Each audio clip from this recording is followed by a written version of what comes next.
Assalamualaikum warahmatullahi wabarakatuh. Alhamdulillahirabbil alamin wa bihi nasta'inu ala umuri dunya waddin. Wassalatu wassalamu ala asyrafil anbiya'i wal mursalin wa ala alihi wa ashabihi ajma'in.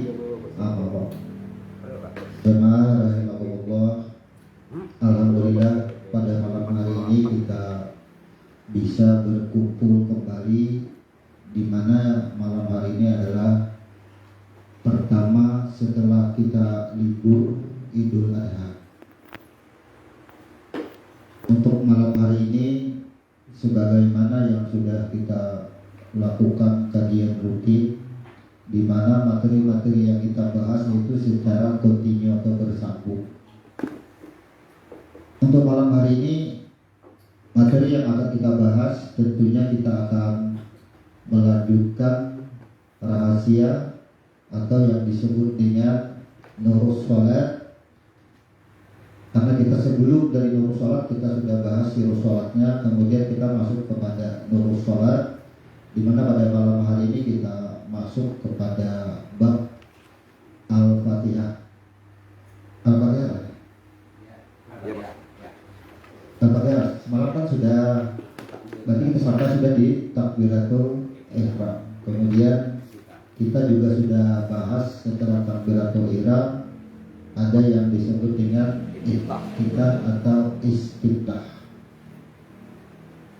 Malam hari ini kita akan membahas bab Al-Fatihah secara nurus salat, yang mana ini kita bahas dengan menguraikan makna-makna huruf di dalam surah-surah yang disebut dengan susunan huruf, susunan kata yang menjadi kalimat pada surah Al-Fatihah. Seringkali Al-Fatihah ini sudah banyak yang mempertanyakan kenapa Al-Fatihah ini di dalam penyusunan mushaf atau penyusunan Al-Quran yaitu diletakkan pada juz yang pertama atau pada halaman pertama dan berakhir pada surah An-Nas. Begitu juga ketika kita mengerjakan sholat, maka setelah takbiratul ihram, setelah iftitah atau istiftah, kita membaca surah Al-Fatihah. Maka rukun yang pertama yang disebut dengan Al-Fatihah ini kita akan bahas atau temukan hak-hak dan kewajiban di dalamnya. Kita sudah mengetahui bahwa Al-Fatihah adalah suatu surah yang menjelaskan atau menceritakan bagaimana awal-awal zat ingin dikenal, yang mana ia menciptakan yang mengenal. Itu disebut dengan Al-Fatihah. Makanya Al-Fatihah diletakkan pada juz pertama dan diletakkan juga di dalam sholat. Itu adalah surah yang pertama dan diwajibkan dari setiap rakaat. Tidak bisa disebut sholat orang yang tidak membaca Al-Fatihah. Berarti dari keterangan ini, kalau Al-Fatihahnya ketinggalan, maka orang itu tadi tidak dianggap sholat, tidak sah sholatnya. Berarti ada apa di Al-Fatihah? Inilah secara seru sholat sudah kita bahas bahwa Al-Fatihah adalah menceritakan awal-awal kejadian diri kita. Maka orang yang sholat, ia tidak mengenali susunan diri kita, tentulah ia tidak dianggap sholat. Karena sholat dengan artian mi'raj, bertemu. Maka tidak dianggap bertemu ketika ia tidak mengenali bagaimana proses kejadian dirinya. Inilah Al-Fatihah.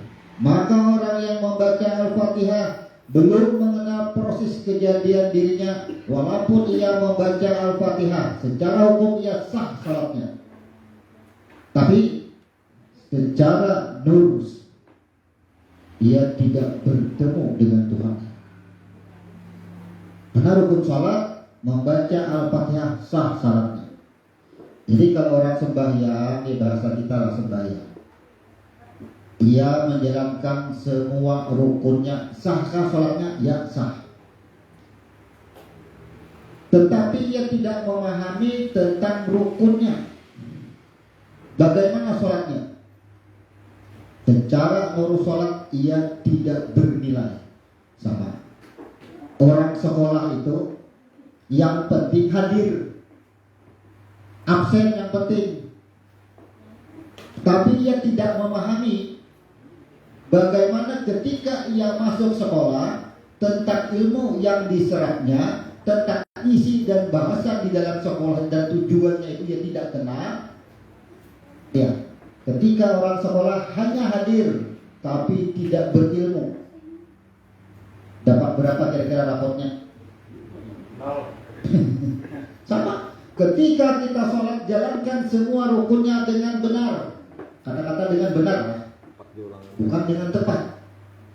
Orang yang menjalankan rukun sholat dengan benar belum tentu tepat.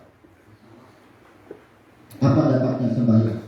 Itulah dalam sebuah hadis, umatku banyak yang sholat, tapi sesungguhnya nantinya begitu diperlihatkan catatannya, ternyata banyak umat yang tidak bersolat, kosong nilainya. Inilah pentingnya kita mengkaji secara dalam tentang hukum-hukum yang diberikan kepada hamba, kepada umat.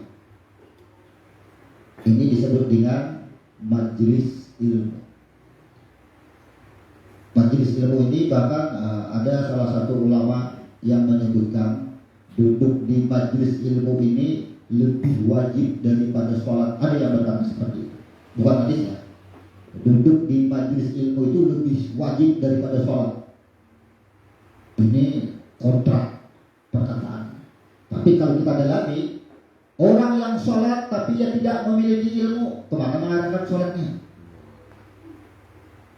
Itu yang dimaksud. Tapi orang yang duduk di majelis ilmu, di dalam majelis itu ia ingin kenal dengan dirinya, sehingga ia akan kenal dengan Tuhannya. Sudah disebut sholat sudah. Itu. Makanya dari sirah nabawiyah, dari tarikh, dari kitab-kitab tarikh itu dijelaskan banyak sekali amsal. Kita sebut amsal karena ini memperkuat daripada bagaimana hebatnya orang-orang duduk di majelis ilmu, seperti yang sudah kita beberapa uraikan. Kita kisahkan bagaimana seseorang yang seumur hidupnya tidak pernah sholat, tapi dia masuk surga.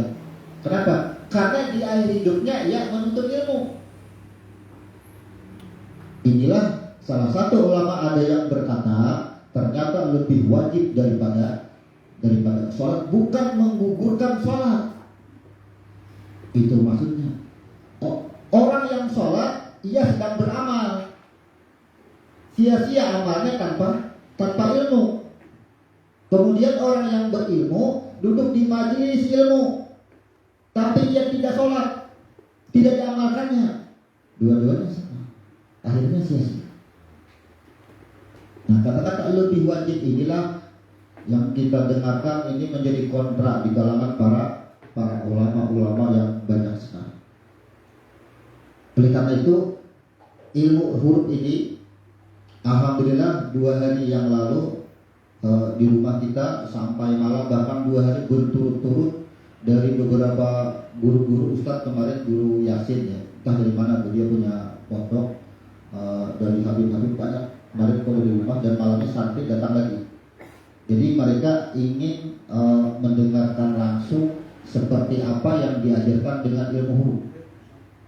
Nah, jadi kita sharing 1 hari full sharing dengan mereka. Waalaikumsalam. Jadi mereka mempertanyakan lulusan mana. Kita awal-awal ditanya itu, dia dari pondok mana kemarin. Jadi jawaban kita masih sama. pondok asli pondok kita. Tapi letaknya sayang, pondoknya cuma satu kamar. Kita kaget lah, terkaget beliau. Jadi mungkin ada yang tahu lah. Saripah kemarin ada juga, Bunda Saripah. Katanya di Teluk Dalam. Beliau mengajarkan ilmu dalam juga. Grupnya ibu-ibu hadir beliau. Hadir juga beliau kemarin ke rumah. Nah, Saripah. Jadi ada 2 orang Saripah yang datang ke tempat kita. Ada 3 orang habib. Kita identitasnya cuma habib aja, 3 orang. Beliau memiliki pondok. Kemudian beliau juga ini sedang memperluas pondok pesantrennya di daerah Pelaihari. Kemudian beliau juga memiliki travel, ada 5 travel, termasuk travel Arauda yang di Sekupu. Beliau mengajak kita bergabung di pondok beliau, kita diajak, kemudian di travel juga diajak. Jadi tim manasik diajak juga, sudah diajak bergabung sudah. Kata beliau membantu juriat Nabi kita untuk mempermudah. Jadi habibnya memohon juga dengan kita untuk memperluas, membantu. Nah, disitulah kita awal sedikit dulu, karena kita bukan dari pondok, kita ungkapkan semuanya. Beliau minta contoh ilmu huruf itu apa? Ilmu huruf itu apa? Nah, bingung kan? Lalu kita mencari contoh ini apa? Nah, lalu kita kemarin, sekarang yang lebih mudah kita beri contoh. Apa yang kita kerjakan setiap hari dan tidak pernah kita lupakan, itu aja yang kita beri contoh. Apa kata dia? Munculkan pertanyaan atas apa yang kita kerjakan. Lalu kita muncul pertanyaan dulu. Kita yang bertanya, kita yang jawab. Tapi kita memunculkan pertanyaan untuk membuka wawasan seperti apa ilmu huruf. Kemarin kita pertanyakan. Allah menciptakan ada 12 bulan dalam setahun. Dari Muharram sampai Dzulhijjah. Kenapa Allah ciptakan bulan dan nama-namanya? Pernah tidak kita mencari jawaban itu? Kemudian Allah menciptakan 7 hari dari Ahad sampai Asyar. Pernah kita mencari apa arti nama-nama hari dan kenapa harus 7 hari? 2 pertanyaan. Kemudian Allah mengadakan di dalam 24 jam itu ada 5 waktu pertemuan kita dengan Tuhan. Yang pertama zuhur, asar, maghrib, isya, subuh, dan Jumat. Kenapa Allah menciptakan 5 waktu untuk kita bertemu? Apa yang dimaksud dengan zuhur? Kenapa kita pertanyakan? Apa yang dimaksud dengan asar? Kenapa kita pertanyakan? Selama kita pertanyakan sebanyak yang 5 pertanyaan. Kenapa di dalam sholat diwajibkan membaca surah Al-Fatihah? Cukup saya bilang sampai di situ pertanyaan kita, bagaimana kita bisa menjawab ini? Disitulah beliau jawab, kami kada sampai ke sana. Begitu kita pecahkan semuanya, akhirnya ini sesuai dari Habib Bangil. Suatu saat kalian akan menemukan yang namanya ilmu huruf. Begitu kamu ketemu, langsung tangkap pertanyaan. Jadi pas setelah kita selesai menjelaskan, langsung ditangkap beliau, langsung diajak bergabung. Langsung diajak. Artinya inilah yang kami cari. Kami belum sampai ke sana. Jadi kita cukup detail menjelaskan huruf-hurufnya, apa yang disebut zuhur, maghrib seperti yang sudah kita uraikan di sini. Tidak ada yang membantah. Ruang tamu itu hidup semua. Sampai malamnya santrinya lagi datang lagi. Santrinya dihubus lagi. Sampai menangis santrinya. Datang kehendakan bertamuan. Jadi ilmu huruf ini sudah nyebar nih. Ilmu huruf. Nah, disinilah kalau tidak mengenal dengan ilmu huruf, ternyata kita tidak akan bisa menjawab semua yang tadi kita pertanyakan. Maka kita katakan malam tadi kepada mereka, berarti selama ini Anda sholat maghrib, ternyata Anda tidak tahu rasanya maghrib itu apa. Seandainya Anda minum, Anda tidak mengenali apakah teh, apakah kopi, apakah susu. Anda tahunya cuma minum. Sama kita sholat. Disinilah alhamdulillah kita bisa kupas semuanya. Dan kita sebelum menjawab, Kita sendiri memohon kritik dan saran dan bantahan apabila di dalam uraian kita secara ilmu bertentangan dengan dalil Al-Quran dan Al-Hadis. Kita mohon situ. Kita tidak pernah merasa apa yang kita uraikan ini lebih tinggi. Tidak ada ilmu yang lebih tinggi, yang lebih banyak. Kalau ada yang berkata kamilah yang lebih tinggi ilmunya atau lebih banyak memiliki ilmu, maka Allah yang menjawab, tidak akan aku turunkan ilmu itu kecuali sangat sedikit. Kenapa ini kita bahas? Karena buku kita yang dikarang dan dicipta, yang disusun oleh jamaah kita, sekarang ada yang mengambil, anaknya yang mengambil dan berkata ada yang lebih sempurna, yang lebih tinggi ilmunya dari yang sudah disusun ahkamus salatnya. Jadi yang dari guru yang disusun ahkamus salat, hukum-hukum di sini, ada yang mengklaim ini masih rendah ilmunya. Bagus lagi. Ini masih rendah ilmunya. Kemudian setelah diganti kitabnya, dijulungi abahnya dengan kitab yang lain, setelah kita baca Shalawus Salih ilmunya, kita buka belakangnya 72 firqah dalawah. Yang pertama NU, yang kedua Muhammadiyah dan seterusnya, masuk neraka semua. Oh, sudah ketahuan golongan. Iya, yang merasa benar di situ. Jadi ada yang merasa lebih tinggi. Kalau hukum salat yang yang almarhum guru susun, Farid menyusunnya, sudah semuanya dikatakan ini rendah, berarti ada yang lebih tinggi daripada salat. Tapi kalau yang kita lihat, akan salat bukan guru yang mengolah, tapi hanya menyusun. Makanya menyusun. Apa yang diucapkan oleh akan salat itu kan sumber daripada ada susah. Nah, berarti mereka kan kalau iman kepada Allah. Ya, jadi kalau kita sebut sih sekarang begini, kita sebut aja orangnya. Yang menyusun buku Ma'rifatus Shalat ini kan Pak Sujajilis. Karena anaknya sekarang ke Salafi, itu lah. Jadi Pak Sujajilis kemarin ketika ditanya, aku lupa sudah dengan apa yang aku susun di sini. Bukan lupa, tapi melupakan. Karena sudah ada yang sempurna, lebih tinggi ilmunya, ilmunya yang lebih tinggi.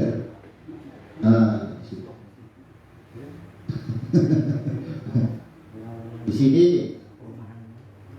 berarti di akhir umur beliau berlepas di sini, ya. Jadi sini sudah sedih aku pada ingat lagi bacaan sembahyang.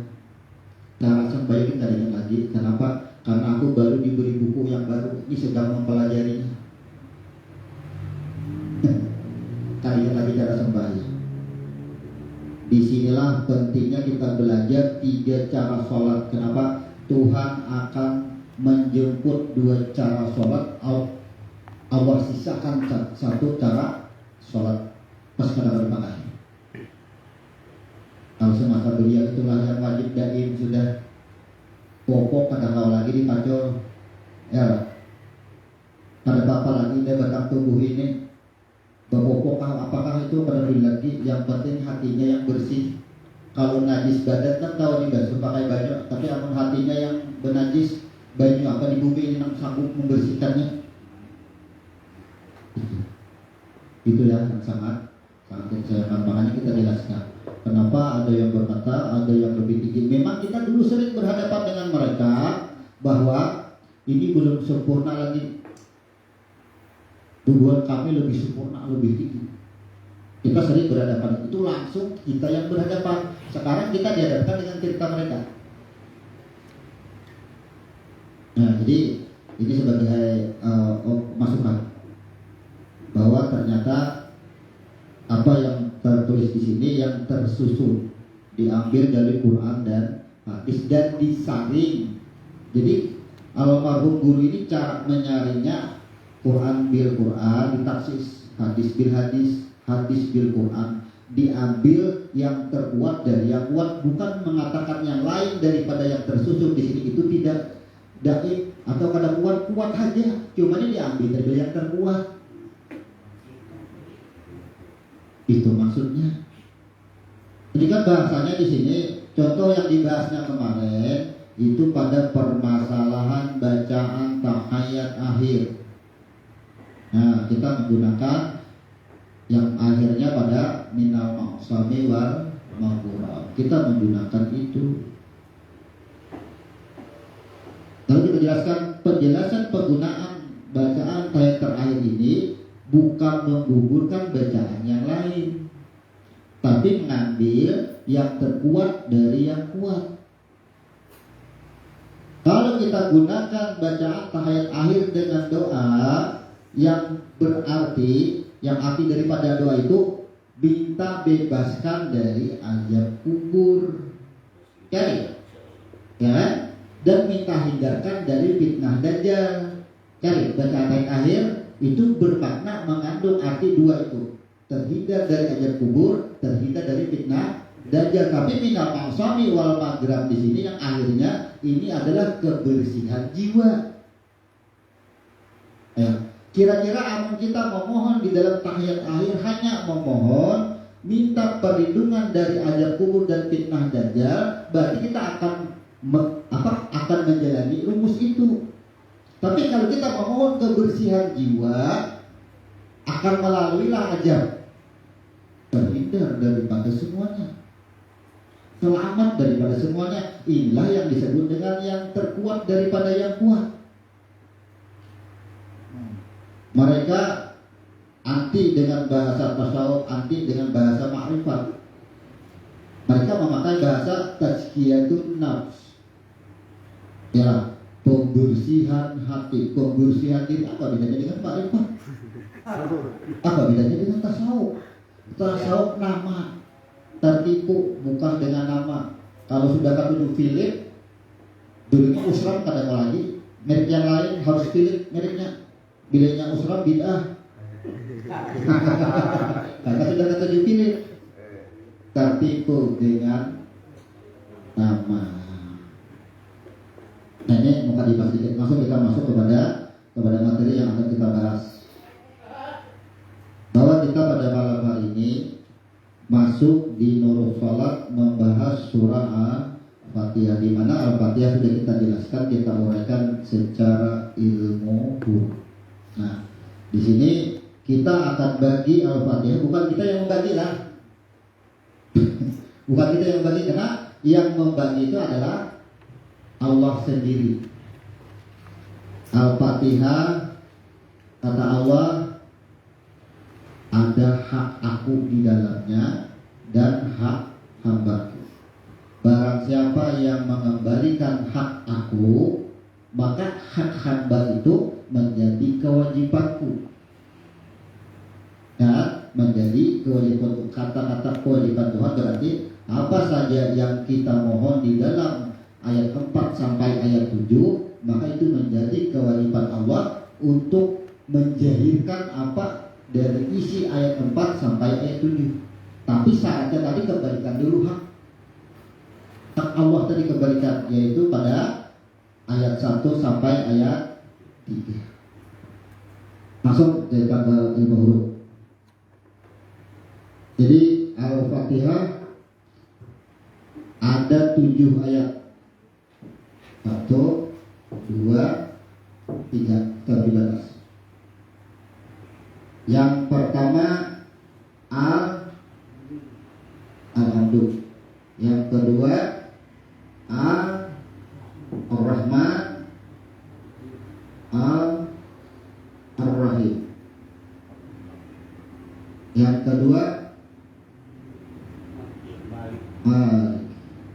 kemudian 4 Iyyaka na'budu wa iyyaka nasta'in ihdinas siratal mustaqim siratal ladzina an'amta 'alaihim. Langsung ini adalah hak hamba. Langsung kita keluar aja. Syaratnya agar yang ayat 4 ini bisa dijahirkan. Kita langsung bahasa jahir lah. Jahirkan itu artinya dituruti Tuhan. Syaratnya budi katalnya 3 ayat dulu. Bagaimana kita bisa mengetahui sudah mengembalikan yang 3 ayat ini? Bagaimana kita mengontrol bahwa kita kadang mengambil hak yang 3 ayat ini? Ini hak hamba. Hak hamba ini adalah kenikmatan. Mendapatkan kenikmatan. Bagaimana kita bisa mendapatkan kenikmatan ini? Jadi ayat 4 sampai ayat 7 adalah satu aja kenikmatannya. Apa aja?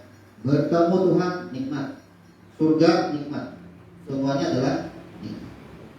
Jadi tujuan adanya Al-Fatihah, tujuan Allah menjahirkan diri kita, karena Al-Fatihah proses kejadian diri kita. Bahkan kejadian diri kita itu harus ada rasa apa? Rasa nikmat. Bagaimana rasa nikmat bisa kita dapatkan sementara kita tidak bisa mengontrol hak Allah? Sudah kita ambil. Bisa ada kita mengontrol.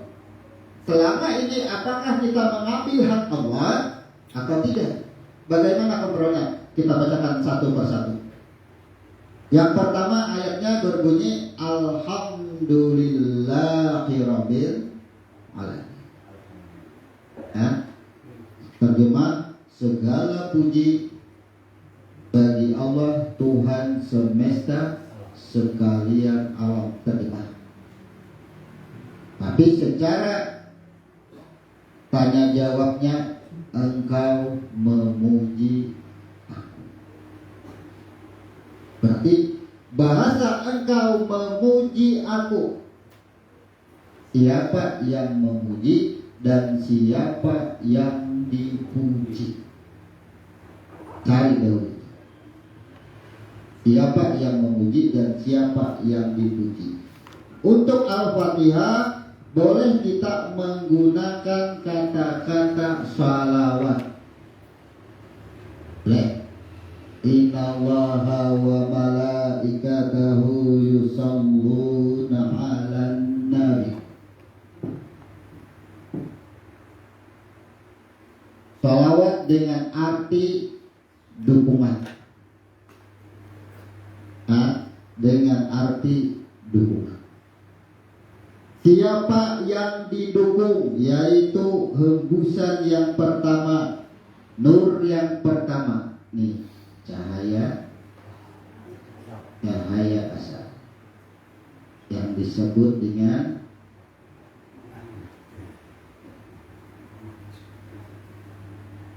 jadi yang didukung itu adalah cahaya yang asal. Bagaimana Allah mendukung? Kan sholawat sudah tahu ada sebenarnya kan dukungan. Siapa yang didukung? Yaitu cahaya yang asal. Jadi siapa yang mendukung? Tentunya yang menghembuskan cahaya. Maka lanjut kepada si ahad. Nah, ini kalau kita mau ambil misal, kalau kucing itu bakal lahir, suaranya yang keluar 2 huruf. Dan yang seko apa aja? Non, seko. Wow. Ya, adalah artinya. Wow, yang seko. Kenapa kucing lu bakal lahir 2 huruf non dan waw. Waw artinya apa? Waw artinya wahid, artinya esa, artinya ahad. Non artinya apa? Nih. Di mana bakal lahirnya? Ujian nang seikong, wow, nang seikong menon. Ujian nang seikong, wow, aku ikam juga yang seikong. Itu sama. Kata-kata non itu menjelaskan aku, engkau dua. Itu masih kok wow, siapa ikam non, aku ikam dua. kada bakal lahirkan. Jadi kucing itu inya ketemuan, inya begitu sama. Oh sama, kenapa lain bentuk? Menjelaskan.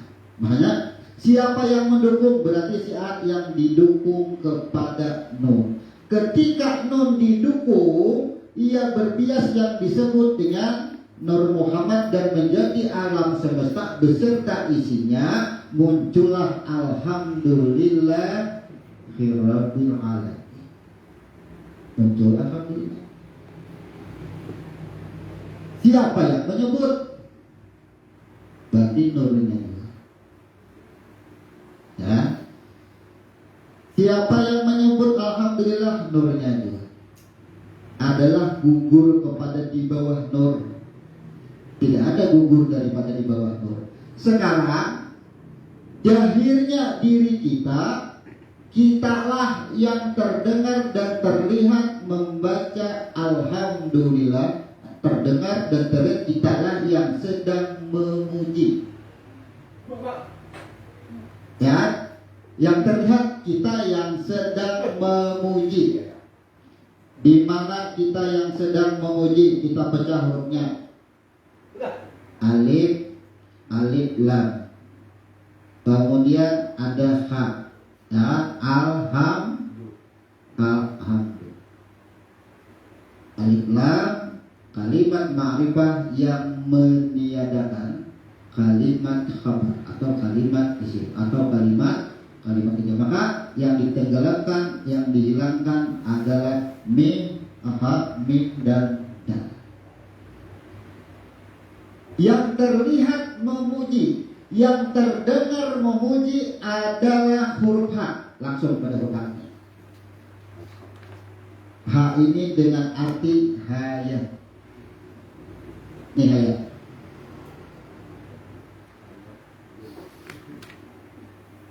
Yang terlihat dan terdengar yang memuji adalah hayat kita. Ya, kita yang hidup. Hayat mengaku hidup, ya kita. Lampu mengaku menyala, ya itu. Sama, hayat mengaku hidup, padahal di dalam hayat hanyalah tanda adanya hayyun. Kita langsung ayat tadi dulu, karena kita bicara nur. Sadari siapa yang sedang memuji dan mengatakan pujian, yang menyuguhkan pujian adalah hayat. Kita ada kita tandanya hidup. Lalu si hayat ini sadar diri kita. Ya. Ujar muntung, ujar mata, ujar telinga. Aku di banganga benar. Ujar mata, aku ini berbuka benar mata, berbicara benar. Ujar telinga, aku ini terupungnya benar. Sesungguhnya yang berkata, yang menyuguhkan pujian adalah jiwa. Nih huruf nih. Kamu sadar, kamu diri kita sadar. Selama ini siapa yang terdengar dan terlihat, yang jahil merasa keakuan muncul. Nih jiwa kita sadar. Maka ketika jiwa kita sadar, berarti huruf mim inilah sudah kembali kepada huruf nun, bergulir sudah. Jadi begitu kita sadar, oh ternyata nih bahasa hayat tadi dengan kita yang merasa hidup sadar, anggap aja kita sadar. Berarti aku di dalam tubuh warga mati. Ada bisa apa-apa. Semuanya digerakkan oleh jiwa, oleh pikiran. Itu yang menggerakkan semua. Sudah sadar oleh gerak, oleh jiwa semuaan, barulah kita kembali kepada huruf nun. Bila sudah kembali kepada huruf nun, kepada cahaya yang asal, berarti kita sudah disebut dengan diduduk di sirus salatnya. Rahasianya sudah umumnya juga kan. Nah begitu nya juga sudah, ujar Tuhan, sadar kan sudah kembali ke sini. Ya, aku sudah sadar, kuberikan naik ke asal ya Tuhan. Kemana Tuhan memberikan? Kepada huruf dal. Aja, aku ikan sadar aja. Aku bernampak kayak pulang karena ada bernampaknya berbulik ke lawan itu nak bernampaklah berbulik pulang kepada huruf dal. Kenapa ini huruf dal kan sifatnya umum? Karena dal dengan arti yang menerima balasan maknanya.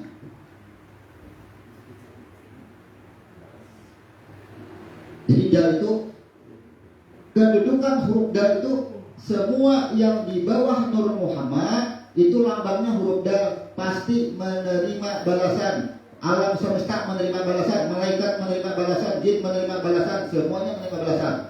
Pohon, laut, semuanya akan menerima balasan. Itu huruf dal semua. Karena kita sudah menyadari tadi, ujar Tuhan, aku berguling, aku bernampak kepada seluruh ciptaanku. Huruf dal lagi. Karena kita membicarakan masalah diri kita, maka di dalam huruf dal kita penjelasan pulang. Ada siapa di dalam huruf dal? Ada la dan mim. Di dalam huruf dal ada lam dan mim. Boleh kalian pulang ke makhluk ke diri kita dan kepada ke jiwa kita adalah pas pada huruf mim. Akhirnya apa? Mim ha, mim dal. Mim juga menjadi peran. Di sini kita persingkat, berarti rumusnya alhamdulillahirabbil alamin, sesuai orang menerjemah bahasa Quran, segala puji bagi Allah pemilik semesta sekalian alam. Kenapa? Karena sesungguhnya yang menyuguhkan pujian adalah kembali kepada dirinya dan untuk dirinya. Karena dirinya inilah yang diproses menjadi alam semesta beserta isinya sesuai bayarnya sudah itu. Ketika dibayar sesuai. Cuma kita karena membacakan hurufnya. Nah sekarang kontrol bagi kita. Ketika kita membaca alhamdulillahirabbil alamin, segala puji bagi Allah, pernahkah kita tak ambil hak Tuhan? Langsung kita bicara bahasa Tuhan. Ketika kita menerima pujian, ada rasa bangga, sedikit pun rasa bangga, kehimpungan bahasa Banjar, sadarlah kita sudah mengambil hak Tuhan. Ya, rasa bangga. Mau langgar nyala aja, ngambil terapi lagi. Wah, saya kawan ini banyak nih beli sugih nih, langsung. Inilah yang disebut dengan mengambil hak Tuhan. Maka janji Allah, apabila engkau mengembalikan hak aku, maka ayat 4 sampai ayat 7 menjadi kewajibanku untuk apa saja yang engkau perlukan adalah kewajibanku untuk menunaikannya.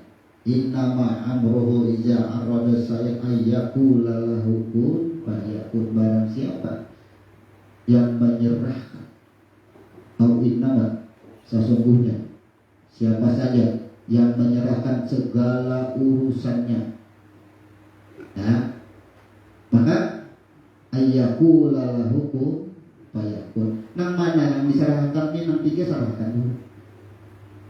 Kenapa? Karena ada bunyinya iza arada. Kata-kata iza arada nih yang tiga termasuk di dalam iza arada.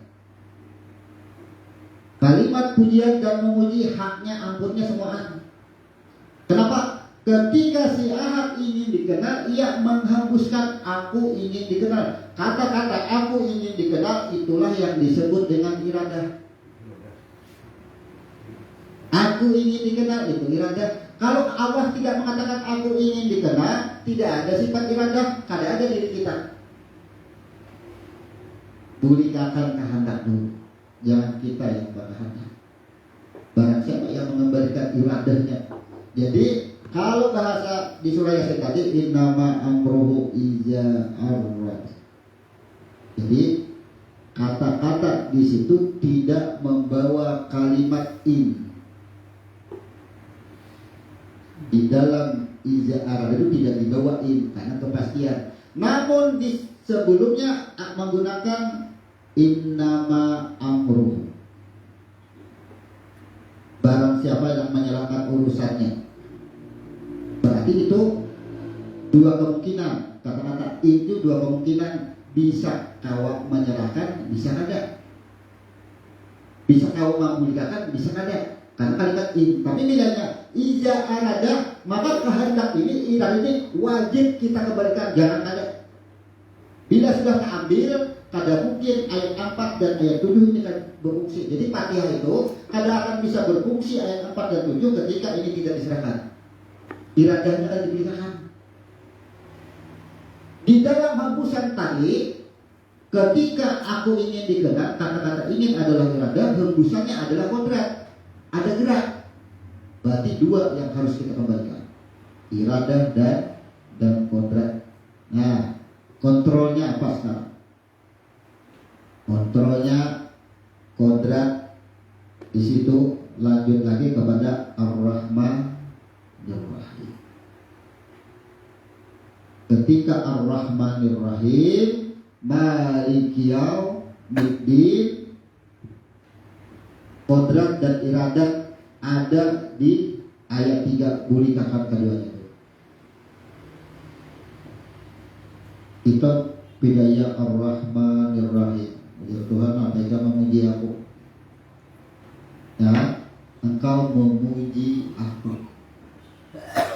Cuman kita memuji seseorang, apa alasannya? Itu cari alasannya dulu. Ketika kita memuji seseorang tapi tidak mengenal dengan seseorang itu, pujian apa itu? Itu maksudnya. Nah, pura-pura aja baik ya. Di hadapan baik, di belakang itu maksudnya. Maka kembalikan iradah dan kodrat tadi, kita kontrol lagi dengan ayat yang kedua, Ar-Rahmanir Rahim. Di mana kontrolnya Ar-Rahmanir Rahim? Banyak yang tak akui kita di sini. Ketika kita bisa menolong atau membantu seseorang, ya ada aku dah harapan hidup, itu orang situ. Ya, Ar-Rahmanir Rahim. Sifat kasih dan sayang yang kadang bisa kita kontrol. Merasa aku untuk membantu, merasa aku untuk menolong. Imannya harus di rumahku hidup, ku beri makannya sampai sukses sebagai 5 tahun aku. Ya, mengambil. Kayak apa doa dikabulkan? Maka di Al-Fatihah, iya kena dua, iya kena nasta'in. Ini antara aku dengan engkau, di Tuhan apa yang kau minta. Oh, banyak permintaan di sini. Tapi diambil. Ampunku diambil di Tuhan, kayak aku mengabulkan apa? Sedangkan ini diambil. Aku jika mengambil yang 3 ini, jika meminta ini gaji suram. Tanambannya buahkan suram. Sangguplah, itu maksudnya. Maka kembalikan sifat Rahman dan Rahim, kontrol kita. Ingat, setiap perbuatan baik kita adalah karena kita mengakui. Ini kalimat ini familiar sudah di bumi ini. Jawab ada aku. Si anu kak, gua berhari ulang tuh tuhong berjam lawan aku. Oh, diungkit. Oh, bandir. Ya, di sini. Banyak kata-kata yang familiar yang sekarang ini mengungkapkan rasa kesal. Sesungguhnya ia sudah mengambil hak Allah. Hati-hati. Kita sudah mengambil Ar-Rahman Ar-Rahim. Kemudian Malik Yaumiddin, Al-Malik, yang memiliki kerajaan yang berkuasa. Wah, ini banyak nih. Yang ketiga nih. Ya kan? Banyak yang ketiga. Gua jawab ada aku. Dipukuli orang yang tuh, di komputer kan aku beda ya. Ya kan? Di kampungnya kok sampai tangan kok. Aku berkuasa daerah sini. Ya lah. Inilah mengambil hak Allah. Merasa aku. Tapi ya, aku bersuara kayak itu karena aku tahu ini juga jangan bersuara tidak gitu. Ya, ini aku tahu. Ini kontrol dulu.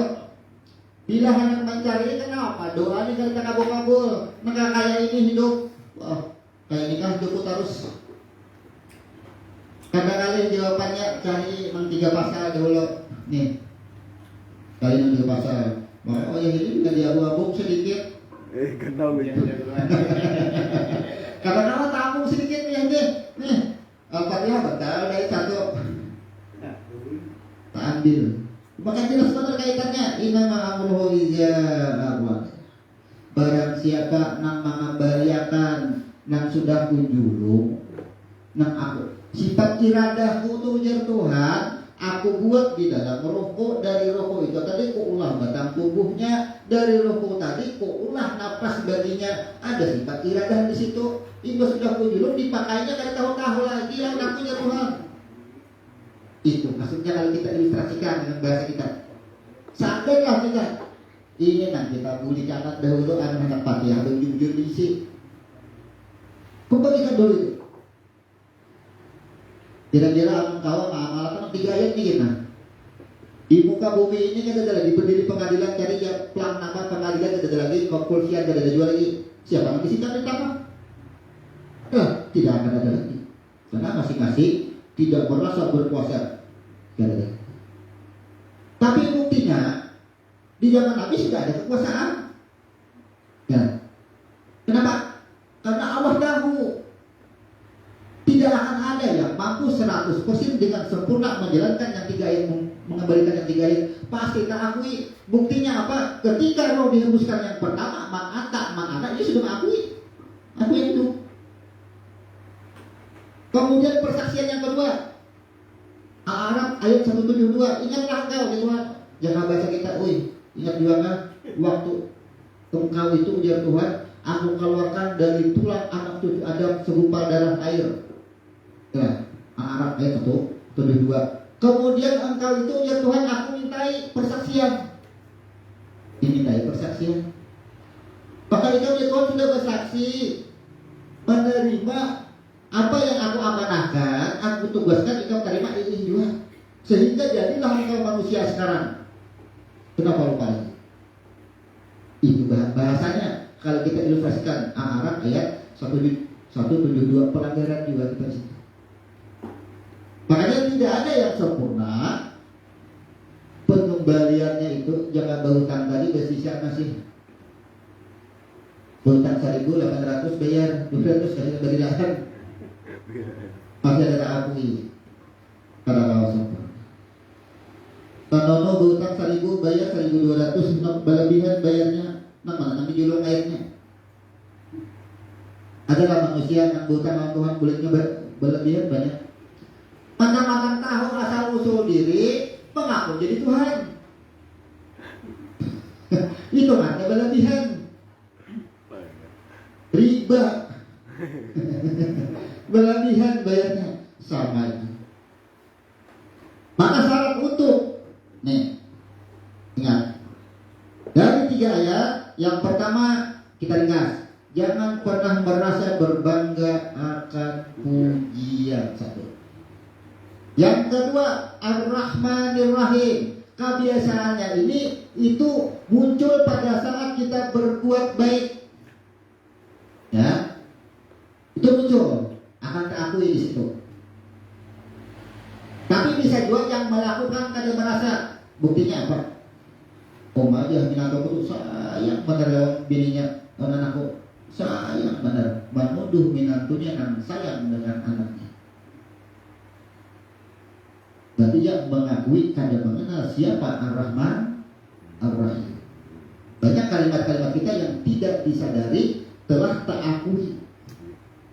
Kemudian Malik al-Malik, berkuasa, memiliki kerajaan, merasa berpengaruh, merasa hebat. Kebiasaannya hati nih. Ini pejabat kan biasanya lah. Apalagi gue pistol izin sudah. Banyak kalau kamu pistol dia. Banyak. Tak akui kekuasaan. Ini yang sering tak akui kayak banyak kabur. Tapi aku aja sambayang seumuran kakaknya kada belajar makanya ini sugihai aja. Kabulai itu aku. Ya lah. Kabulai itu aku. Ingat. Harus kita menunjukkan bahasa ini. Kita munculkan. Ketika ketiganya ini diakui oleh hambanya, kan Tuhan sudah mempersilahkan jadi diperingati Tuhan, itu ampunku lah ya Tuhan. Alhamdulillah ampunku, Ar-Rahmanir Rahim ampunku, Al-Malik ampunku. Tapi ikan datang ambil, ya ambil. Apakah nanti kamu Tuhan? Aku habiskan kujulung semua kenikmatan ikan ini. Disediakan oleh Tuhan. Ku habiskan. Ikan hendak berkuasa, aku jadikan kau penguasa di muka bumi. Nang tangguh kada ada lagi nang menandingi ikan kekuasaan ikan. Ya. Tapi apa? Di akhir hidup kita. Di mana kekuasaannya? Di sana lah ya kan. Habis kada ada lagi nikmat kekuasaannya, habis nikmat. Jangan pada karena ini syarat. Orang tertipu dengan jahil. Kada usah bicara masalah pengajian pembahasan Al-Fatihah. Kembali aja kepada orang yang non muslim aja sekalian menyadari orang masukin tahu tidak ada di Fatihah. Kenapa masukin? Karena orang-orang yang melupakan Tuhan itu orang-orang yang sudah menagih janji Tuhan dengan kenikmatan dunia. Allah berikan semua. Barang siapa yang ingin kenikmatan dunia, aku dulu dia Tuhan. Ingat kadang kalau aku datang aku dulu. Karena apa? Ar-Rahmanir Rahim. Sifat kasih sayang Tuhan itu kepada yang diulah. Itu maksudnya jangan berbangga kita. Kalau di dalam hukum ini disebut dengan istidraj. Dalam hukum ada akibat. Kemudian lanjut ke ayat 4. Ini kan cara kontrol kita bagaimana kita mengembalikan hak Allah. Ayat 4, iyyaka na'budu wa iyyaka nasta'in. Bahasa langsung ke Sirusnya. Ini kita berdoa aja Tuhan. Disesuaikan dengan bahasa kita supaya kita mudah. Kita berdoalah antara aku dengan Engkau. Apa yang Engkau pinta. Maka di sini menunjukkan iyyaka na'budu wa iyyaka nasta'in. Ini menunjukkan kepada privasi atau pribadi.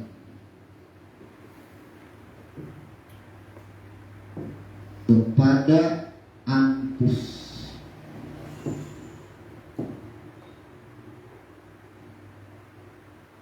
Kepada diri.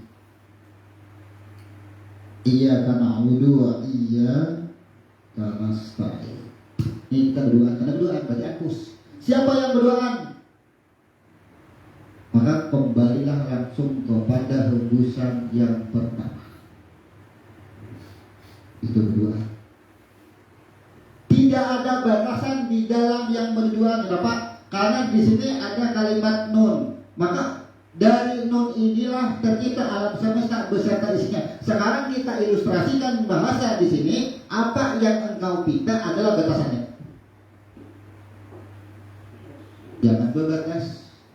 Ketika iyyaka na'budu wa iyyaka nasta'in, aku hendak rumah, ingat sebatas rumah. Sedangkan di sini sifatnya adalah menyeluruh. Tidak ada makanya. Jangan berbatas. Apa itu yang aku minta? Aku jangan rumah. Pas pilih rumah Tuhan, yang sudah rumah isinya pulang Tuhan. Ya gitu dah. Nah makanya tadi itu tadi rumahnya. Jadi di sini ayat 4 adalah menerangkan karena ada kalimat antus. Sedangkan pada ayat 5 dan 6, nih, ayat 5 ada kalimat alif, ha, dan lam. Beda. Tujuan yang diperintahkan atau yang ditujukan, yang dikabulkan di ayat 4 ada kalimat angkus, ada kalimat nun. Berarti pada diri yang menyeluruh. Tapi di ayat 5 ini ada pada kalimat alif, ha, dan lam. Pada kalimat kalau bahasa di At-Tahrim, ku anfusakum wa ahlikum nar. Pada keluarga, ini langsung bahasa kita. Ya, pada ayat 5. Jadi kalau pada diri sendiri jangan pernah berbatas. Kita paham bila sambayang berjamaah, bila iya karena na'budu wa iya karena nasta'in, lawas sidin melanjutkan ayat berikutnya berbatas penjagaan. Pasti berbatas. Yang didapat berbatas juga bahasa pulang. Iya karena na'budu iya karena nasta'in karena isok meminta pulang. Jadi akhirnya apa? Tiada henti. Kalau ia karena na'budu iya karena nasta'in, kita kembalikan iradahnya. Apakah hendak Tuhan yang kita? Pulihkan kan? Man arada, jangan nama amruhu lagi. Man arada, barang siapa yang menyerahkan kehendak, barang siapa yang berbulik memulihkan iradah pada ke atas. Tapi kita juga bersaksi, aku dipihak juga. Aku meminta, aku karena menggaris orang, aku tidak menggaris orang. Itu pulihkan apa itu? Maka disinilah kita itu kadang pernah lagi mengkhawatirkan hari esok, jangan pernah mengkhawatirkan hari esok. Kita awal guru madari, wailah, bila hari ini hidup, duit berapa ada, apakah ada, kalau misalkan yang berapa, jangan pernah mengkhawatirkan hari esok. Saat ini kita ingat itu. Tapi syaratnya apa? Pulihkan dulu. Nah, ampun Tuhan, jangan diambil. Namun diambil, nah, ampun Tuhan. Nah, misalkan hari ini, berarti dia esok tak umur. Itu tak jadi masalah. Gara-gara masalah kan itu menggunakan yakin saja. Yakin akan amalan, tapi di dalam amalan ini ada tahu siapa, hak siapa yang diambil. Jiwa kita yang kada bisa mengolahnya kita kada bisa. Nah, sama kalau kita ibaratkan suatu penyakit. Kalau orang karena penyakit gula, diabetes, pasti yang dituduh gara-gara gula. Ya, padahal tubuh kita kada bisa mengolah menjadi karbohidrat. Sama.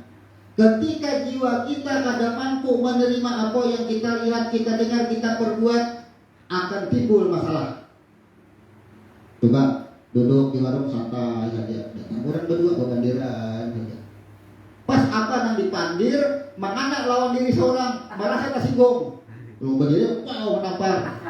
Ya, jiwa kita kada mampu apa yang kita dengar, kita olah. Perhatikan dahulu. Ini yang disebut timbullah masalah. Masalah itu harusnya ada.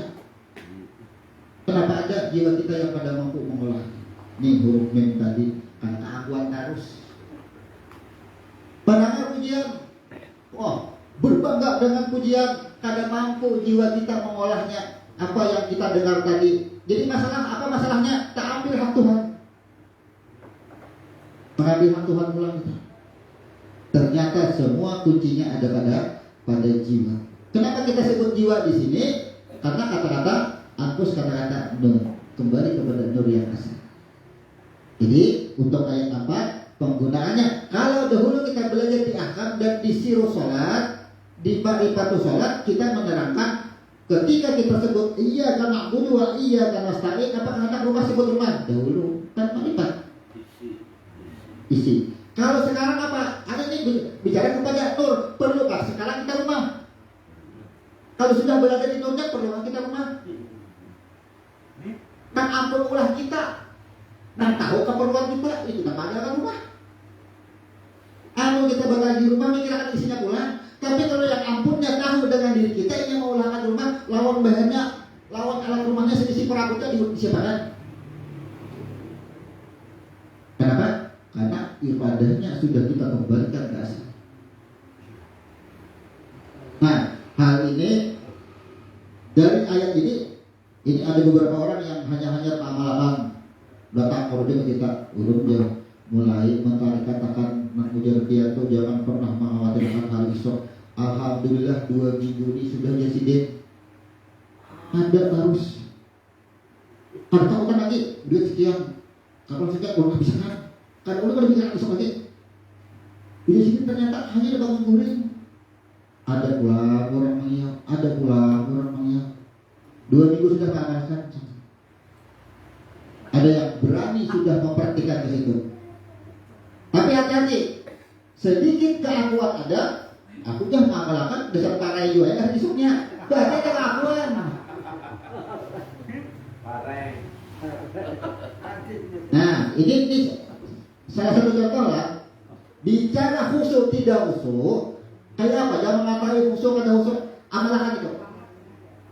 Adakah keakuan atau ada di dalam diri? Coba, aku kada pernah mengkhawatirkan hari esok. Apa masalah hari ini? Jangan pernah khawatirkan hari esok. Al-Quran sudah menjelaskan itu. Orang yang tidak pernah mengkhawatirkan dengan mereka, diri mereka sendiri. Aulia, wali, ya lah. Kadang apa akan jadi wali? Minimal amalannya kepada derajat kewalian. Asal jangan jadi wali aja. Latihan. Hendak mengontrol khusyuk kasih bahyang kadang. Itu maksudnya. Kemudian lanjut ayat 5. Ayat 5 ini ada alif, ha dan lam. Kalau ayat 4 tuh langsung kepada nun, nur yang asal, ini kembali untuk huruf ha semua.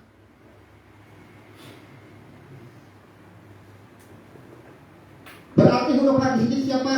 Hayat. Berarti ayat 4-nya adalah hayatnya. Ayat 5 adalah hayatnya. Makanya kalau wa ahlikum itu maksudnya. Sekarang nih, iya karena bunuh wa iya karena nasta'in, jangan pernah batasi itu. Kemudian ihdinas shiratal mustaqim. Kata-kata tunjukilah kami jalan yang lurus itu. Hati-hati. Jangan langsung kepada anak bini. Bila langsung ditujukan kepada anak bini, pasti tak umut isok. Kenapa? Mendoakan mudahan dapat 100 nak kayak kena sekolah. Pas kali dapat 100 pasti tak umut. Kenapa? Karena tadi langsung ditimbang itu. Di sini wa ahlikum, keluarga nun. Siapa keluarga nun? Siapa keluarga nun? Keluarga nun adalah huruf lam. Di mana ada huruf lam, maka lam ini adalah susunan daripada batang tubuh kita seutuhnya. Disebut lam. Susunan. Ada kulit, ada daging, ada darah, ada tulang. Itu susunannya disebut dengan makhluk.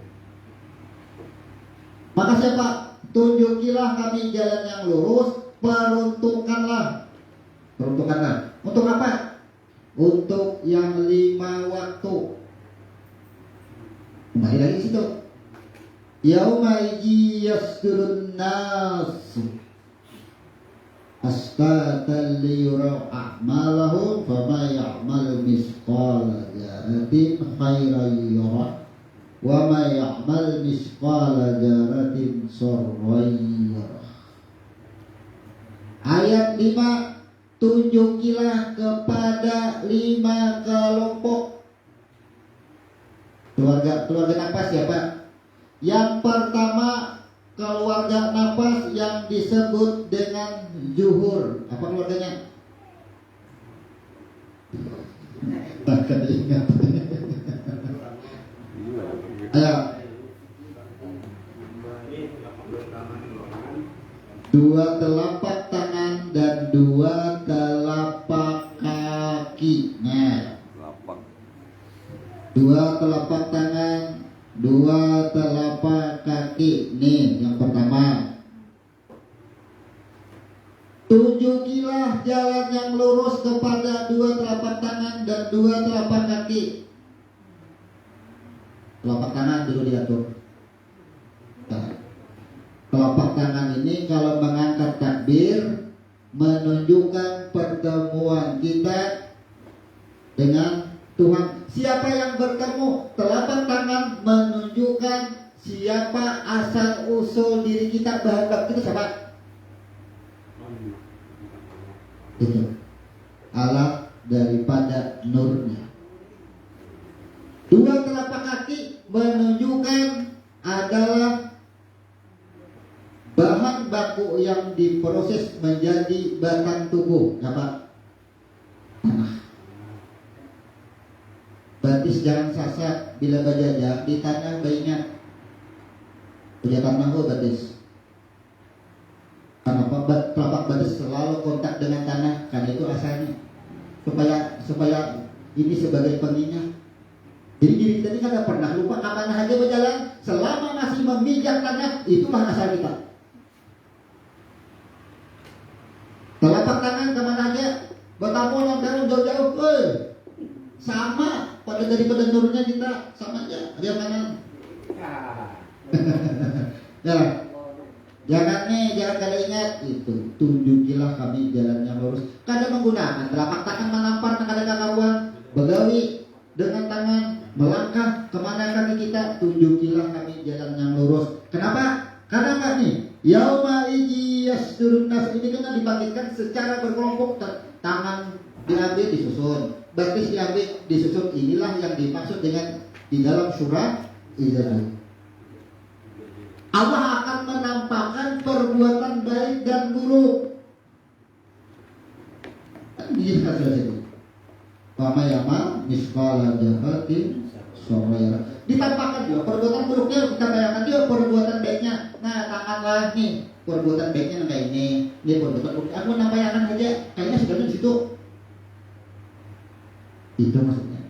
Kemudian tunjukilah kami jalan yang lurus kepada yang disebut dengan asar. Apa? Dua mata kaki. Dua mata kaki. Selama hidup apa? Durhaka dengan orang tua. Ditunjukkan. Kita orang Tuhan, ya Allah tunjukilah kami jalan yang lurus. Tapi kita tidak mengerti ini apa maksudnya asar di dua mata kaki. Kayak apa? Anak kabul Al-Fatihah. Kan mau kabul kayak apa aja? Bilang kabul istirahat aja lagi. Membuat mudarat semuanya. Kemudian tunjukilah kami jalan yang lurus kepada tiga lubang. Hidung dan mulut, tiga lubang. Makanya tiga rakaat. Ketika roh dihembuskan ke dalam batang tubuh, maka roh itu akan berubah nama menjadi yatanafas dan tanafasa. Keluar bilanya dari mulut, nafas. Dalam hidung, tanafasa. Akan ditunjukkanlah apa yang diperbuat oleh lidah, oleh mulut kita, dan apa yang diperbuat oleh hidup kita, ditampakkan baik dan buruknya. Kemudian setelah tiga lubang akan ditampakkan lagi, tunjukilah kami jalan yang lurus kepada dua mata dan dua telinga. Sami'un basirun. Sesungguhnya ujar Tuhan, engkau pendengaran dan penglihatan kau aku uji dengan kebaikan dan keburukan. Sama aja, kebaikan ujian juga, keburukan ujian juga. Makanya ketika diuji orang kita berbuat baik, uji juga Tuhan. Tak boleh kan untuk ada diuji. Kemudian tunjukilah kami jalan yang lurus kepada dua lubang. Lubang depan, lubang belakang. Kemana menggunakannya? 18. Bantuan ya. Ayo, pada pernikahan. Itu maksudnya diperlihatkan. Inilah yang dimaksud dengan yauma iji. Sesungguhnya manusia aku bangkitkan dari kematiannya. Nih, kelompok. Dua tangan dan kaki mati. Kesadarinya siapa tangan siapa kaki sampai semuanya sadar. Yang dimaksud ini mati semuanya akan diperlihatkan. Nah, ketika muncul pertanyaan, ketika orang mati dimasukkan ke liang lahat, seluruh ulama mengatakan bahwa roh akan dimasukkan lagi ke batang tubuh. Nah, kenapa? Ia hidup lagi. Oh, di sini muncul pemikiran, amun kayak itu bila kita angkat kayaknya orang ini kita tinggalkan di belakang, beberapa kita tabung hidup. Ya, tabungnya datang ke orang itu. Karena kehidupan dunia dan kehidupan alam barzah sudah beda. Sedangkan roh ketika kita mati, RJI ia kembali. Tapi ketika dia meninggal dimasukkan ke dalam liang lahat, roh dimasukkan ke dalam batang tubuh, tidak dimasukkan sebagaimana Allah menghidupkan yang pertama. Seandainya dimasukkan roh sebagaimana Allah menghidupkan yang pertama, tentunya malaikat kalah dengan manusia. Manusia lebih akal. Ya kan? Kemana semalam aja? Kau berdusta masih? Ya lah, sembahyang juga semalam. Udah sembahyang. Tuh si anu saksinya tahun aja diputarnya tuh kan. Amun roh dimasukkan ke dalam batang tubuh sebagaimana Allah menghidupkan manusia yang pertama. Tapi roh itu dimasukkan kepada nih yang 5 tempat inilah yang bersaksi. Ini yang diajak. Itulah. Kenapa? Karena roh itu dihembuskan kepada segumpal darah. Bukannya? Ya? Masih segumpal darah Allah hembuskan roh. Berarti roh mengalir di dalam segumpal darah dan menjadi batang tubuh. Sekarang orang mati itu ada darahnya lagi. Ada awal lagi, roh mengalir, tapi diletakkan Tuhan lah kepada 5 tempat sesuai. Yauma yasdun nas, kepada diri mana nih? Diri yang 5. Inilah yang di sini yang mencatat dan menjawab sendiri. Kata kau lagi, ujar tangan, aku nak mengambil barangnya gara-gara berarti siapa? Malah kasih itu nih tangan dan kaki. Ayo, ini jadi ini mah tulis gayanya masing-masing. Inilah persaksian kita. Makanya kenapa kita jelaskan ini? Karena di sini ihdinas siratal mustaqim. Kebanyakan kita ini mendoakan anak bini. Pemintaakan anak bini dahulu. Buka Quran di tafsirnya. Banyak di dalam tafsir menjelaskan Qurankus itu adalah selamatkan dulu diri sendiri, barulah kita keluar daripada anpus. Agar keluar dari diri sendiri.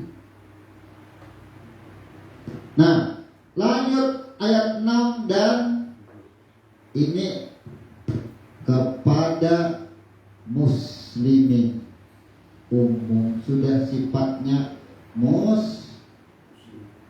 muslimin, menyeluruh diri yang kembali. Siapapun ujar Tuhan nang cagar bulik lawan aku, nang pinatu dengan dirinya, ia berhak diberikan kenikmatan.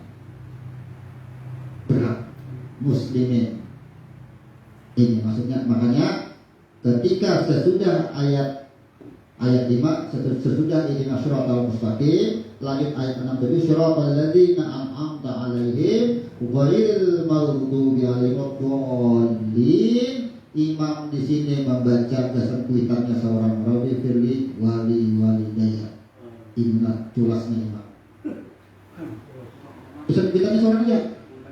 Padahal ayat 6 dan 7 ditujukan kepada muslimin, bukan kepada kalimat alif, ha dan lam.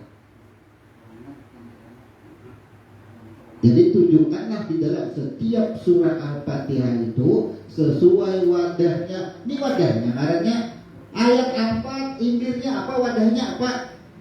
Misalnya ini bentuknya kukukan dibuat di kopi, pantas lah.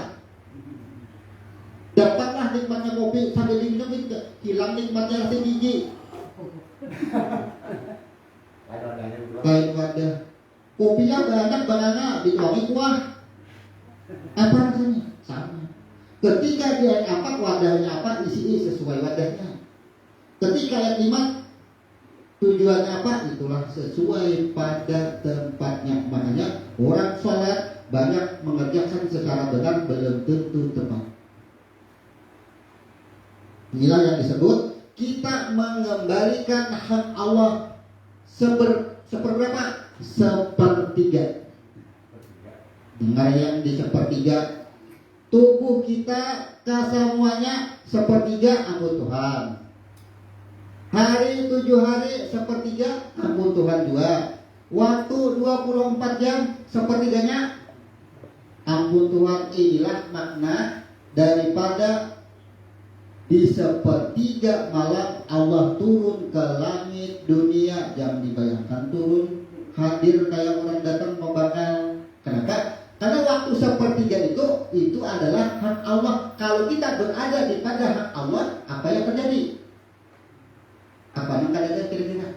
Kita berada di jamnya di hak Allah itu tadi sama. Ketika kita mengembalikan hak Allah, apa yang terjadi? Kita sudah berserah diri pada waktu itu. Kalau kita di Al-Fatihah 7 ayat ini, kita kembalikan 3 ayat, kita berada di sini. Itu bunyi-bunyi berserah. Kalau sudah berserah diri, apa yang akan terjadi dengan diri kita? Inilah ayat 4 dan ayat 5. Jiwa kita lebih nikmat. Kenikmatan yang benar-benar nikmat ini.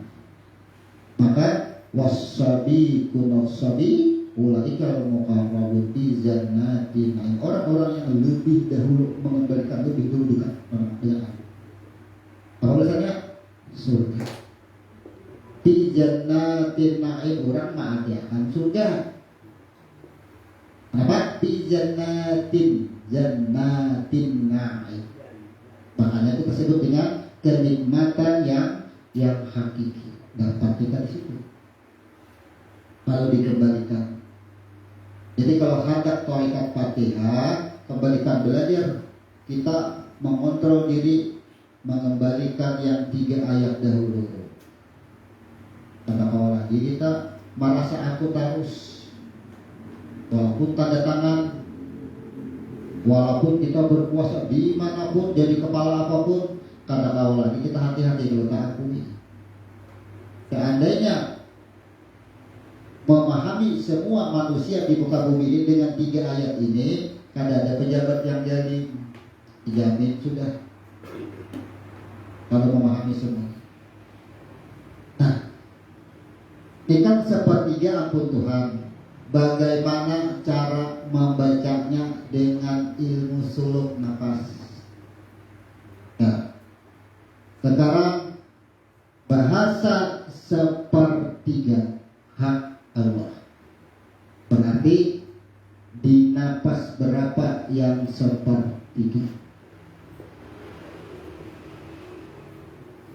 Atas angka berapa kita ada? 3 kan? 1 Pak? 3. Napas 3 atas, napas 2 tengah, napas 1 perut. Kemudian dada.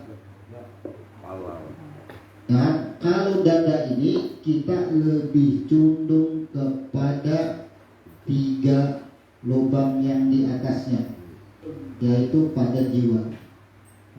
Kalau ini pada ubun-ubun di atas habis dari sebenarnya ini 0, ada bahasa lagi. Di titik 0. Nah, kita berada di titik 0. Nah, sekarang kita pelajari untuk yang 3 ayat pelepasannya pada saat penarikan, jangan hembuskan sebelum berhenti. Yang 3 ayat ini, setiap saat ayat berhenti baru letakkan hembusan napas adalah lurus.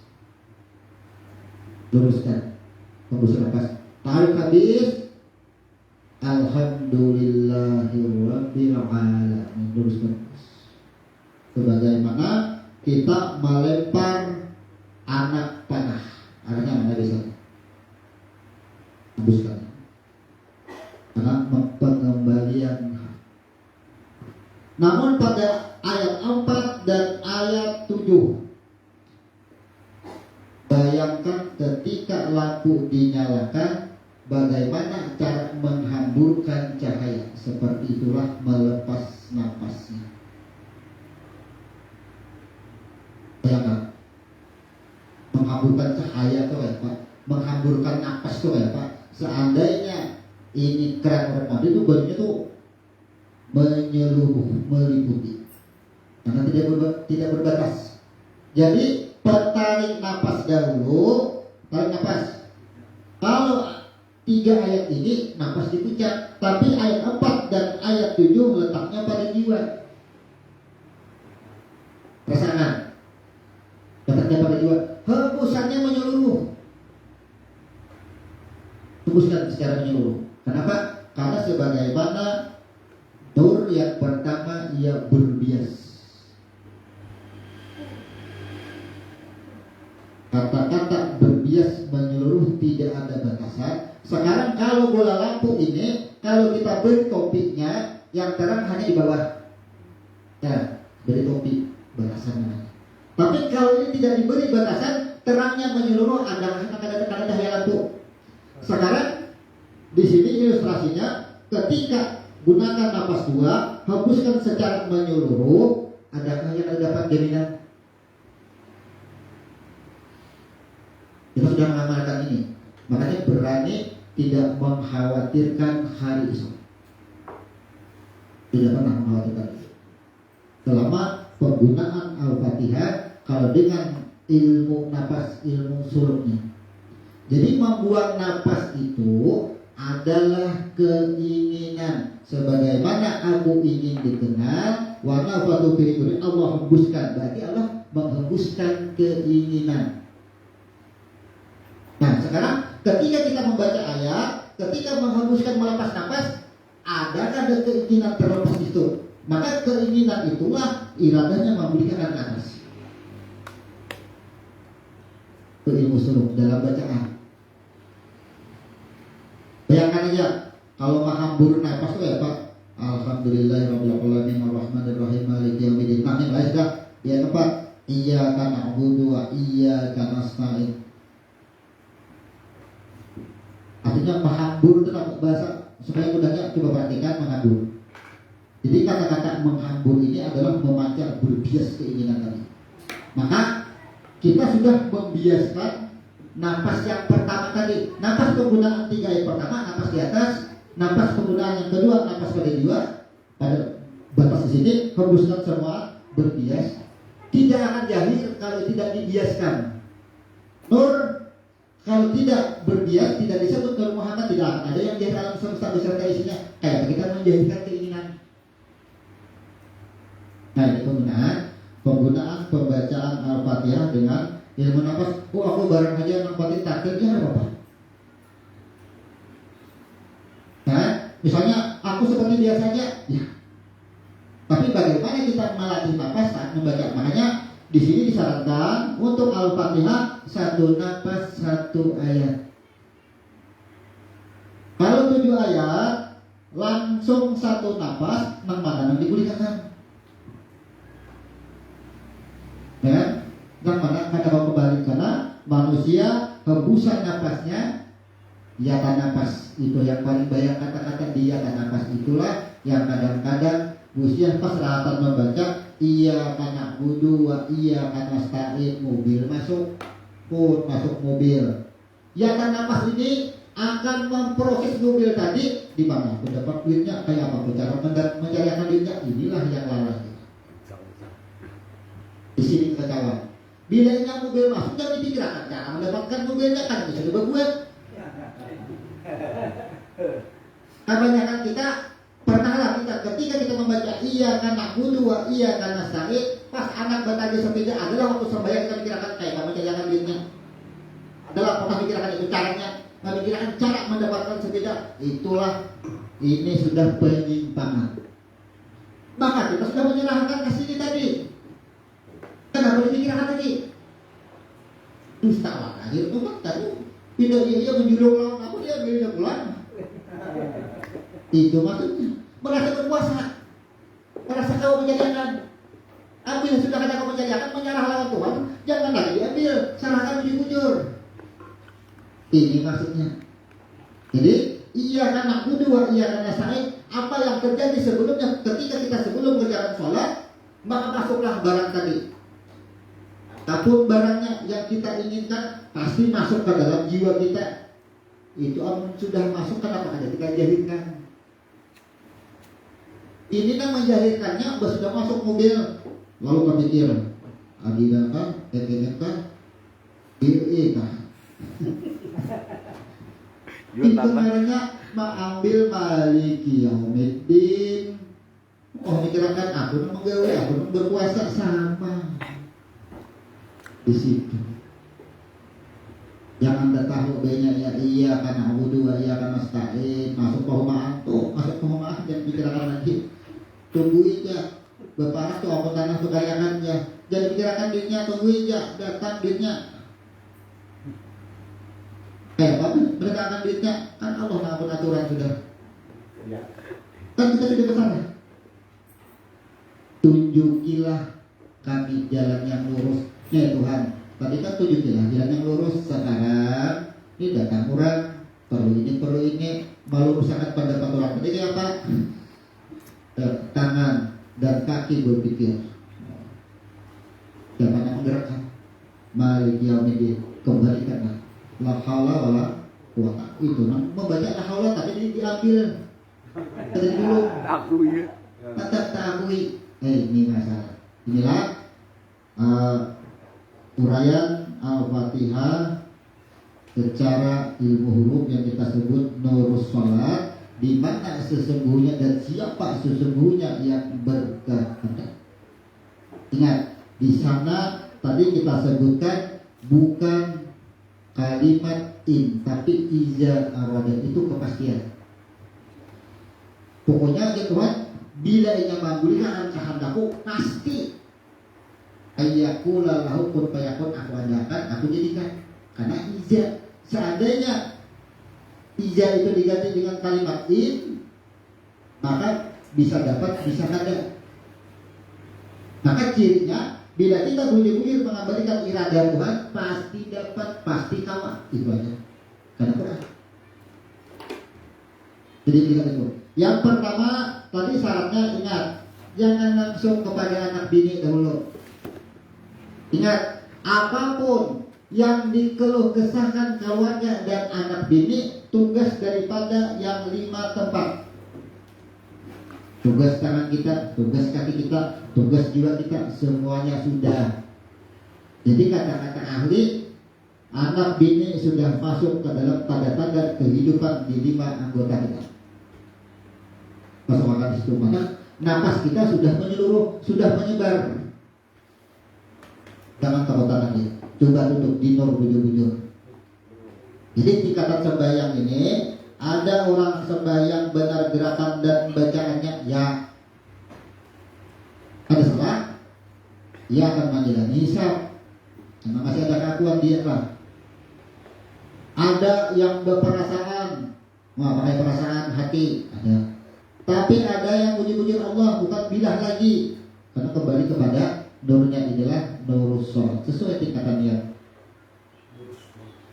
Jadi kontrolnya tadi coba dikontrol dulu. Kadang-kadang ada mengontrol khusyuk, ada khusyuknya. Apakah hendak? Berikan hendak, jangan diakui. Hendak mobil jangan diakui. Aku hendak, aku pada hendaknya jangan diakui. Berikan aja. Sesuai aja. Tuhan, aku hendak mobil. Ini misal, ini mobil. Nah, ini mobil. Sekarang kita berniat aku hendak mobil. Mobil ini kita antar dahulu ke atas. Nah, antar dulu ke atas, laporan dulu. Aku hendak mobil, Tuhan ada mobil di sini. Ujar Tuhan yang ampunnya ini sesuai catatanku. Hendak mobil, aku pada pernah menghendakkan ikan memiliki mobil. Yalah.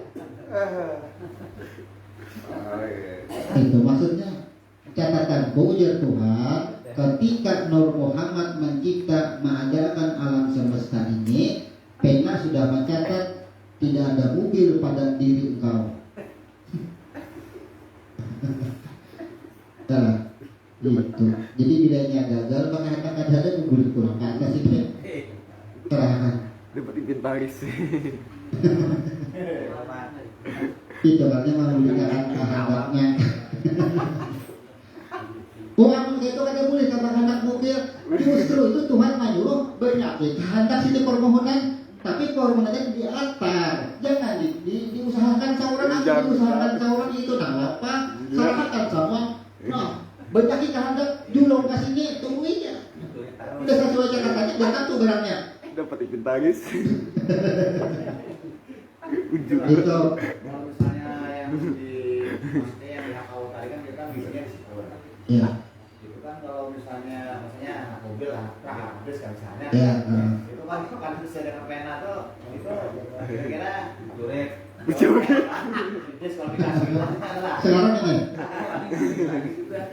Allah itu kan ya, ketika dia berwujud kita lah wujudnya. Nah, wujud ini wujud Tuhan lah wujudnya. Anggap aja kita wujud sebenarnya, anggap aja kita ilustrasikan wujud. Wujud itu wujud Tuhan asalnya tiga juga asalnya cuma aku bersih jadilah engkau sekarang. Nah, sekarang anak ikan berikat wajar saja dia Tuhan tapi aku bersih jadi nggak pulang. Ayo berdirikan dulu. Yang kami si anak tadi pas ada hujan anak aja berdirikan dulu mandi. Wah mandi hujan. Disuruh juga maksudnya memberikan kan apanya. Tapi kita ini sih kok udah nyiapkan bos kuno di sini kadernya apa ibu hujan kita mandi kader bersih. Sama ketika wujud ini dibebaskan oleh Tuhan apakah hanya Kutuni astagi aku penuhi sama permintaan. Oh di sini tertipu. Untuk mobil, banyak penghendak. Pendusta Tuhan, aku anak mobil kada aja dapat jalan. Ya Tuhan, apapun kehendak engkau, Masuk. aku kabulkan. Kata-kata apapun kehendak, ingat. Bila kehendak tadi tak aku yang berkehendak itu maka dia menjadi. Sedangkan kehendak siapapunnya, Ija arrada, aku kehendak. Coba berikan aku orang berkehendak. Misal, aku udah ada berkehendak apa-apa lagi udah ini. Gila. Kehendak apa? Duduk tuh sama kehendak siapa duduk? Nah, makanya ketika wujud ini dibebaskan, apa kehendak? Silahkan tulis, silahkan pinta ujian Tuhan bila sesuai. Kata-kataku tunggu aja kayaknya. Ajukan saja permohonan mah. Ajukan juga, jangan takutan menyurung. Jangan takutan sama juga di warung. Kada tahu manunya, tahu tulis. Tukang warung datang aja dena, Pak, di barangnya Pak kami kada berjual. Benar? Tulis saja. Oh, yoknya mau kuyo, mau macam, sorong lawas mahadangnya. Pak, kami tadi pesan pakuyo baik sih kada ada. Kada ada catatannya. Apa? Diganti apa? Barangnya kan Mas. Kada aku lah bahasanya. Kabur tetap barangnya yang diganti Tuhan. Inilah maknanya astajib laku. Tetap puji Tuhan aku kabulkan. Masalahnya kenapa ikan puji Tuhan di dalam catatanku kan ada isi mobil? Kenapa di dalam catatanku itu akhirnya kan diisi mobil itu masuk ke jurang? Supaya ikan masuk ke jurang aku hilangkan kadarnya tadi. Kadar dan kadar aku hilangkan. Ku ganti ya Tuhan dan pesawat.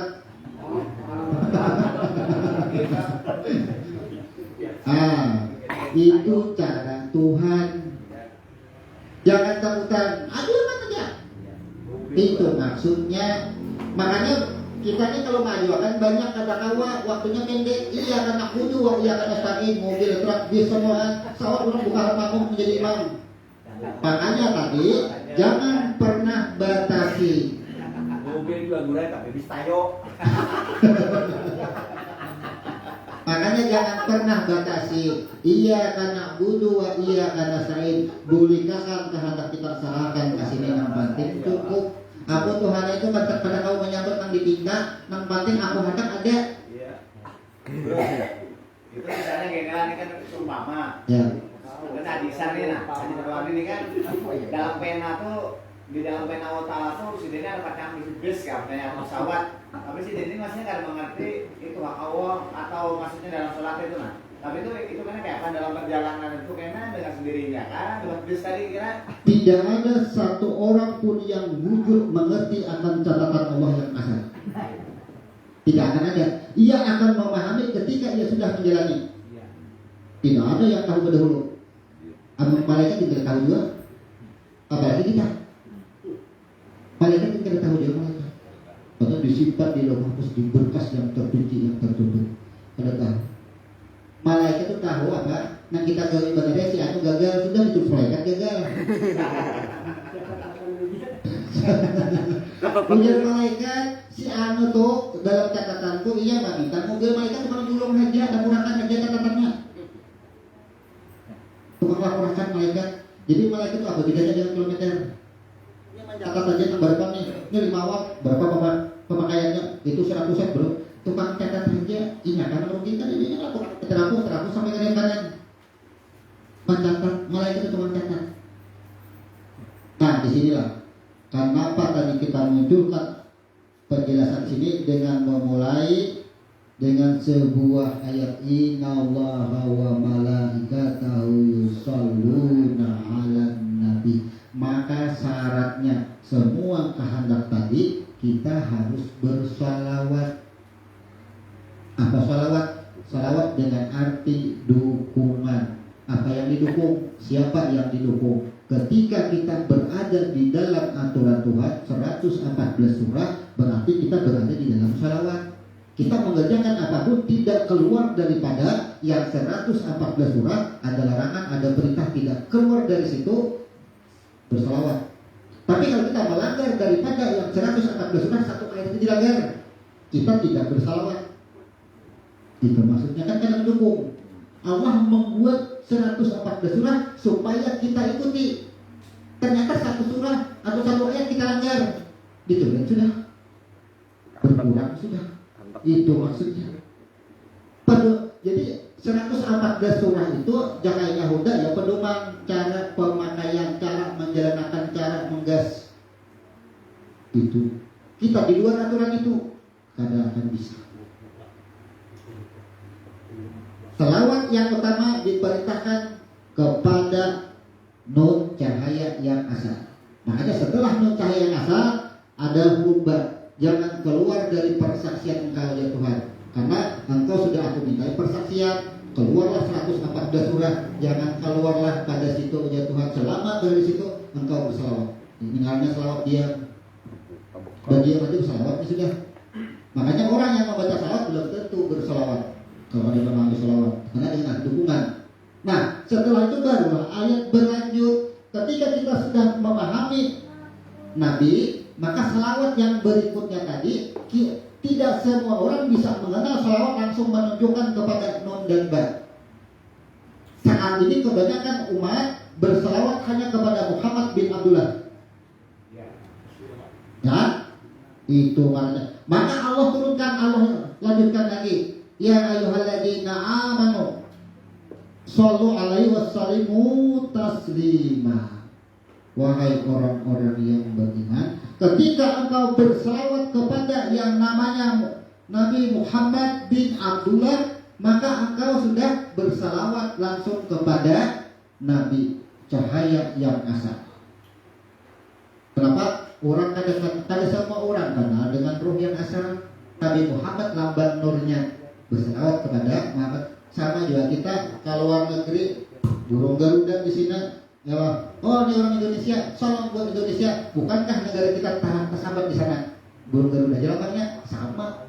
Ini Muhammad adalah lambang daripada nur yang asal, sama simbol. Maka Muhammad bin Abdullah melambangkan adanya nur, melambangkan itu. Jadi salawat adalah lebih utama didahulukan. Ada mungkin kita di dalam Fatihah sebelum iya mana budu iya mana sholli Allahumma sholli ala Muhammad maulah kita berdiri itu bersalawat sudah, karena kita sudah memahami sholawatnya. Makanya orang banyak mengamalkan sholawat, talibat sholawat, bukan? Paham ada dengan sholawat? Gitu.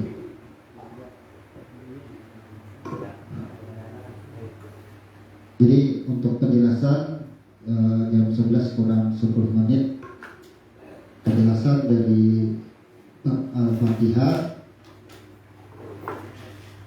kita uraikan dengan ilmu huruf Dan sebelum ditutup, sebagaimana biasa kita buka ruang waktu untuk melakukan tanya jawab. Kajian ini kita tutup. Subhanallahumma wa bihamdika asyhadu an la ilaha illa anta astaghfiruka wa atubu ilaik. Assalamualaikum warahmatullahi wabarakatuh. Silakan.